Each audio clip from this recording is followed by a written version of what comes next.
Hi everyone. Today I'm going to be talking about late developers, and maybe you have one at home or there's someone on your team that you're worried about. So I'm just going to have a little chat about it now.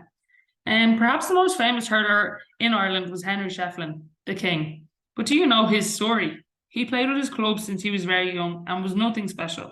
He went to Cairns College, and again he was on the team, but he was not one of the best players.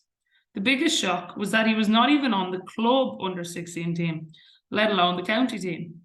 And what is important here is that he continued with his own improvement. He went to every session and listened to all his coaches. Then, when he was 17, things started to happen for him, and everyone knows what happened after that.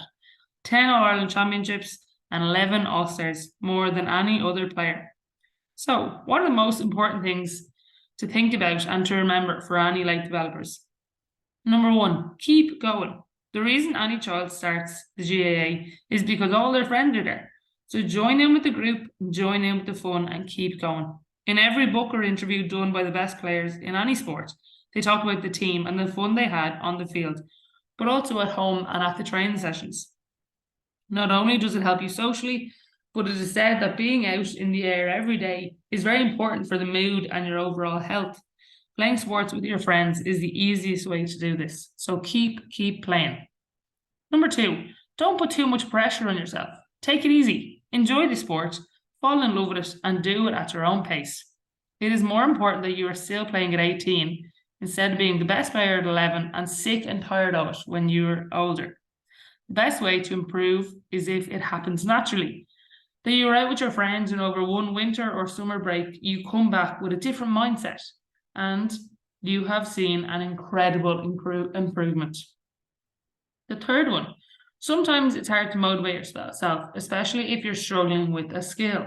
Unfortunately, you hear stories and players saying that they stopped playing because they couldn't do just one skill, maybe the pickup. That changed their mind about their own skill and confidence and the sport.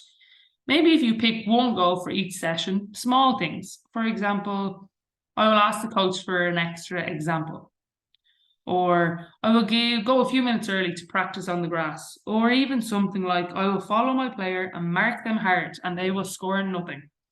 Then you don't stress about the score or your other skills, but you go home happy with yourself and your effort, ready for the next session. And that's it. There's nothing difficult about it and nothing to worry about. Don't forget, there's nothing wrong with the player being a late developer. As the example we started with, some of the best players in the country were late developers. Everywhere in life, sports, school, and your job, people learn and improve at different speeds. So my advice is, number one, stick with the team and the crack. Number two, do not put pressure on yourself. And number three, use goal setting to help with motivation and to keep your improvement going at your own pace.